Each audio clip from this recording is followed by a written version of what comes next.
Disclaimer वाणी।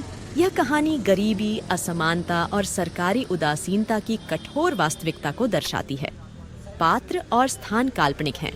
श्रोताओं के विवेकपूर्ण निर्णय के लिए प्रस्तुत है। कहानी मुख्यमंत्री जी भाग 1। शहर के बाहरी इलाके में फैली थी झुग्गियों की एक विशाल बस्ती। टीन की जर्जर चादरों से बने ये छोटे छोटे झोंपड़े गरीबी की दास्तान बयां कर रहे थे। इन झोंपड़ों में रहने वाले ज्यादातर लोग रोज कमाने और रोज खाने वाले दिहाड़ी मजदूर थे।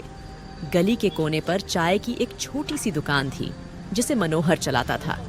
सुबह होते ही मनोहर की दुकान सज जाती थी। चाय की चुस्की के साथ गरीबों की जिंदगी की कहानियां भी उसकी दुकान पर पकती थीं। आज सुबह भी चाय की चुस्की लेते हुए लक्ष्मी अपनी परेशानी बता रही थी। मनोहर भाई, कल रात से बुखार है, दवा लेने के लिए भी पैसे नहीं हैं। लक्ष्मी की आवाज कमजोर थी।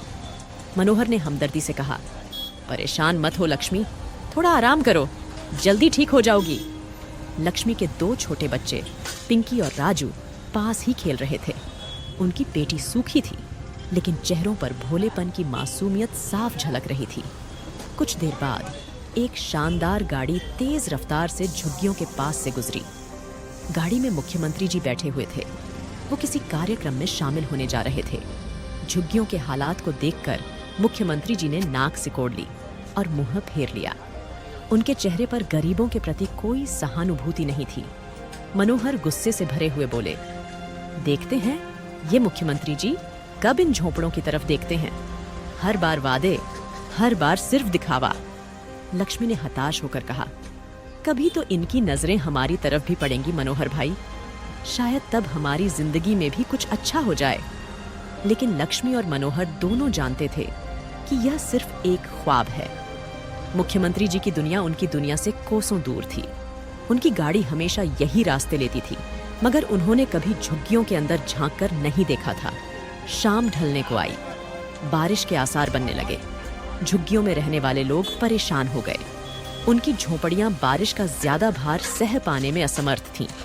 कुछ ही देर में तेज बारिश शुरू हो गई। झोंपड़ों से पानी टपकने लगा। हवा के झोंकों से कई झोंपड़ियां हिलने लगीं।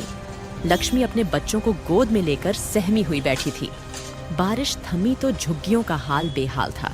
कई झोंपड़ियां ढह चुकी थीं। लोगों का सामान भीग चुका था। मनोहर की चाय की दुकान भी बारिश की भेंट चढ़ गई थी। लोगों में गुस्सा और हताशा का माहौल था। उन्होंने तय किया कि अगले दिन मुख्यमंत्री जी के दफ्तर के सामने जाकर प्रदर्शन करेंगे। क्या मुख्यमंत्री जी उनकी परेशानी देखेंगे? क्या वो उनकी मदद करेंगे? इन सभी सवालों के जवाब अगले भाग में मिलेंगे। तब तक के लिए सुनते रहिए ऑडियो टीवी नेटवर्क।